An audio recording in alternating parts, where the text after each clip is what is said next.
Hello friends, स्वागत है आपका एक बार फिर से आपके अपने लीगल चैनल सोच पर प्रहार में। मैं हूं एडवोकेट सनी शर्मा। दोस्तों, आज की इस वीडियो में हम बात करने वाले हैं ऑनरेबल सुप्रीम कोर्ट के एक लेटेस्ट जजमेंट की, जो कि अभी हाल ही में आया है। यानी ये जजमेंट पास हुआ है 23 अप्रैल 2025 को, यानी बिल्कुल लेटेस्ट जजमेंट है। और ये जजमेंट उन लोगों के लिए बहुत इंपॉर्टेंट है जिन लोगों के ऊपर 498 के झूठे मामले चल रहे हैं और उसमें पति के अलावा उनके घर वालों को, रिश्तेदारों को भी फंसाया गया है। देखिए, यहाँ पर ऑनरेबल सुप्रीम कोर्ट ने ये बोला कि जिस तरह से आज के समय झूठे मुकदमे चल रहे हैं और पति के रिश्तेदारों को फंसाने की प्रवृत्ति चल रही है, इस पर स्टार्टिंग में यानी शुरुआत में ही अंकुश लगाने यानी रोक लगाने की आवश्यकता है। दोस्तों, ये बहुत ही प्यारा जजमेंट है और इसमें सुप्रीम कोर्ट ने अपने ऐसे ही कुछ और जजमेंट्स का हवाला लिया और ये जजमेंट दिया। तो दोस्तों, उन जजमेंट्स को भी मैं आपको बताऊंगा जिनका हवाला लिया और इस जजमेंट की एक्चुअल परिस्थितियां क्या थी और कैसे ऑनरेबल सुप्रीम कोर्ट निर्णय तक पहुंचा, वो सारी चीजें भी आपको बताऊंगा।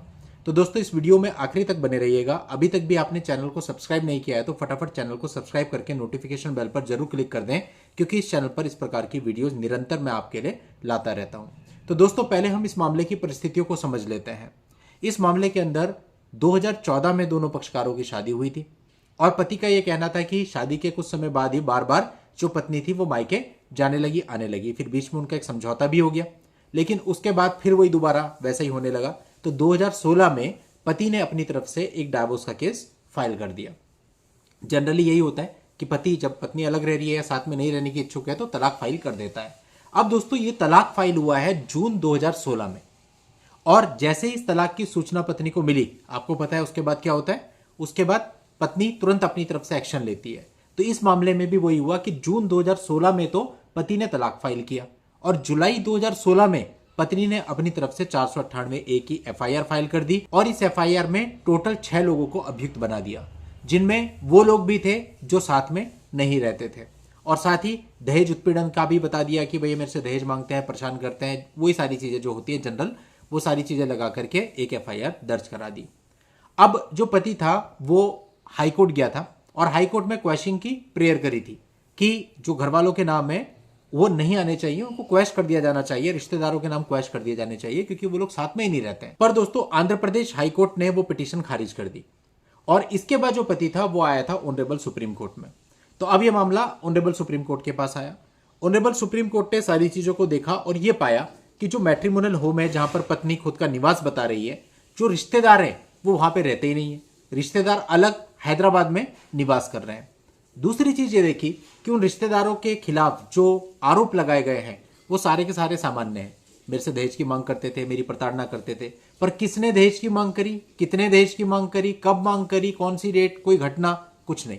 तो कोर्ट ने माना कि भाई जो भी आरोप इन लोगों पर लगाए गए हैं ये सारे के सारे जनरल एंड वेग हैं और केवल इन आरोपों के आधार पर उन रिश्तेदारों को आरोपी बना देना जो कि दूसरे शहर में रहते हैं, अलग रहते हैं, मैट्रिमोनियल घर में रहते भी नहीं है, पूरे तरीके से गलत है और इसे स्टार्टिंग में ही रोका जाना चाहिए।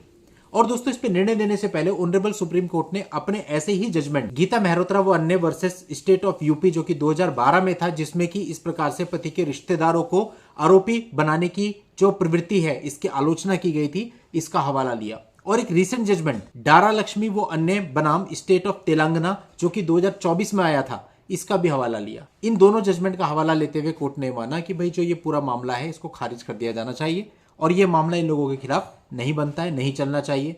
पति की जो पिटीशन थी, जो एसएलपी थी, वो स्वीकार कर ली गई और उनको राहत मिल गई।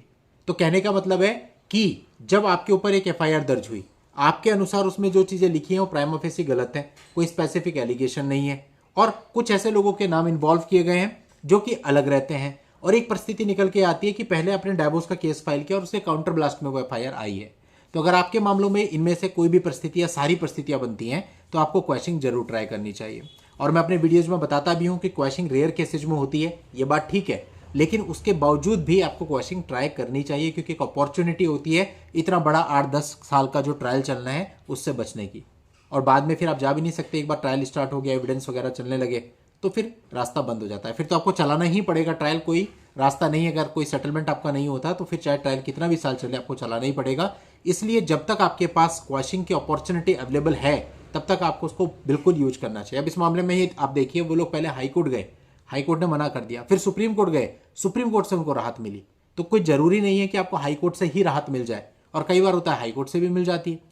तो सब कुछ परिस्थितियों पर डिपेंड करता है। आप लोग अपनी तरफ से केवल कोशिश कर सकते हैं। तो अगर आपके ऊपर कोई गलत मामला दर्ज हुआ है तो उसे खत्म करवाने की, क्वैश कराने की कोशिश हमेशा की जानी चाहिए। और दोस्तों, ये जो पूरा मामला है इसका जजमेंट पीडीएफ फाइल आपको इस वीडियो के नीचे लिंक में डिस्क्रिप्शन में मिल जाएगी। वहां पे लिंक पे क्लिक करेंगे, आप पीडीएफ को डाउनलोड कर सकते हैं और मामले की परिस्थितियां सेम होने पर अपने मामलों में यूज करके उसका लाभ भी उठा सकते हैं। आज की इस वीडियो में इतना ही। नेक्स्ट वीडियो में नई जानकारी के साथ मैं आपसे फिर मिलता हूं। तब तक के लिए goodbye and thank you for watching. Take care.